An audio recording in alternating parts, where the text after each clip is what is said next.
முன்னாள் முதலமைச்சர் ஓ பன்னீர்செல்வம் மதுரையில் செய்தியாளர்களை சந்திக்கிறார். காட்சிகளை நேரலையில் பார்க்கலாம்.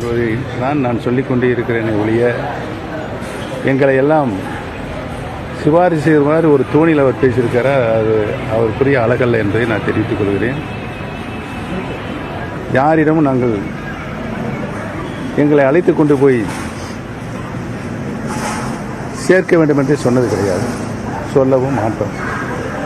முன்னாள் அமைச்சர் R B Udhayakumar O P Ravindranath யாருமே தெரியல, நான் தேடி பார்க்குறேன் கூகுளில் அப்படின்னு சொல்லி ஒரு சர்ச்சை கிடைக்கிறது. ஏற்கனவே நான் சொல்லிவிட்டேன், உதயகுமாருக்கு பதில் சொல்லுங்கள் என்று. டாக்டர் வெங்கடேசன் அவர்கள்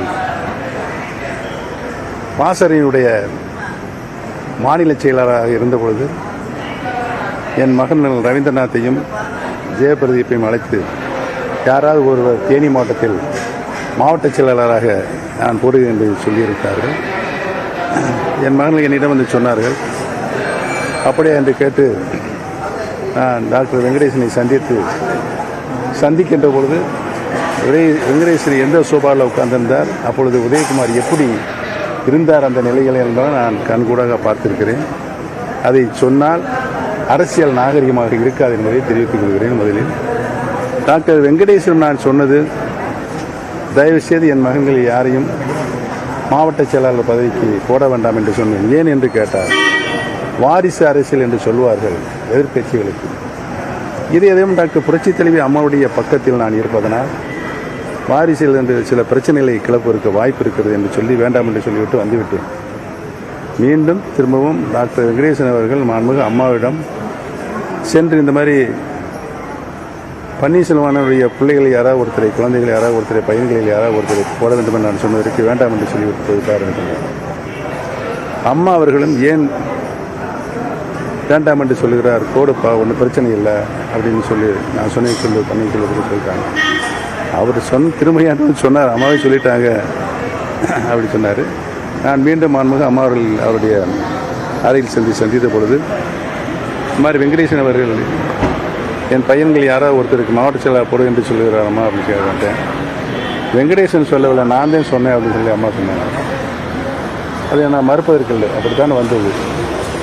ஆக 2008 காலத்தில் இதையும் டாக்டர் புரட்சித் தலைவி அம்மா அவர்களே நான் தான் பன்னீர்செல்வத்தினுடைய பையனுக்கு மாவட்ட செயலாளர் போடுவதற்கு உத்தரவிட்டேன் என்று சொல்லியிருக்கிறார்கள். மாண்புமிகு அம்மா அவர்களுக்கு அடையாளம் தெரிந்தால் போதும். உதயகுமார் எப்படி சொல்றதே புரியவில்லை. அவர் எப்படி வந்தார் என்பதெல்லாம் உங்களுக்கு மதுரையில் வசிக்கின்ற உங்களுக்கு நன்றாகவே தெரியும். ஆக அம்மாவே உத்தரவு போட்டதற்கினால் யாருடைய சிபாரிசு எங்களுக்கு தேவையில்லை.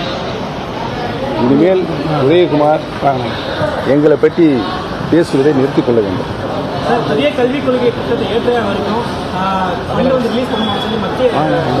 ஏற்கனவே பேரறிஞர் அண்ணா அவர்கள் சட்டமன்றத்தில் தீர்மானத்தை நிறைவேற்றி இருமொழிக் கல்விதான் எங்களுடைய உயிர் மூச்சு என்று சொல்லி தீர்மானம் நிறைவேற்றியிருக்கிறார்கள். புரட்சித் தலைவர் அவர்கள் காலத்திலும் இருமொழிக் கொள்கைதான் நம்முடைய தலையாய கொள்கையாக இருந்தது. இதையும் டாக்டர் புரட்சித் தலைவி அம்மா அவர்களும் சட்டமன்றத்தில் அறிவித்து மாண்புமிகு அம்மா அவர்களும் தீர்மானமாக நிறைவேற்றி டெல்லிக்கு அனுப்பியிருக்கிறார்கள்.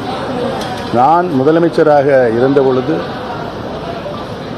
மும்மொழிக் கொள்கை பற்றி காங்கிரஸ் உறுப்பினர்கள் அப்பொழுது இருந்த காங்கிரஸ் பேசுகின்ற பொழுது நானும் எழுந்து திராவிட இயக்கத்தினுடைய எங்களுடைய தலையாய கொள்கை இருமொழிக் கொள்கைதான் என்று நானும் பேசியிருக்கிறேன். ஆக அதிலிருந்து எங்களுக்கு எந்தவித இடர்பாடும் இல்லை. உறுதியாக சொல்கிறோம், தமிழக மக்கள் இருமொழிக் கொள்கையில் தான் தங்களுடைய உயிர் மூச்சாக நிலைத்துக் கொண்டிருக்கிறார் என்பதை தெரிவித்துக் கொள்கிறேன்.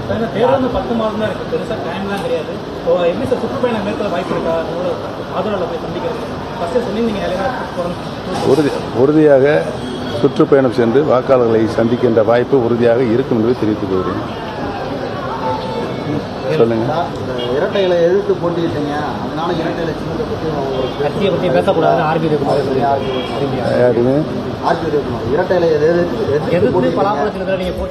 முன்னாள் முதலமைச்சர் ஓ பன்னீர்செல்வம் செய்தியாளர்களை சந்தித்த காட்சிகளை பார்த்தோம்.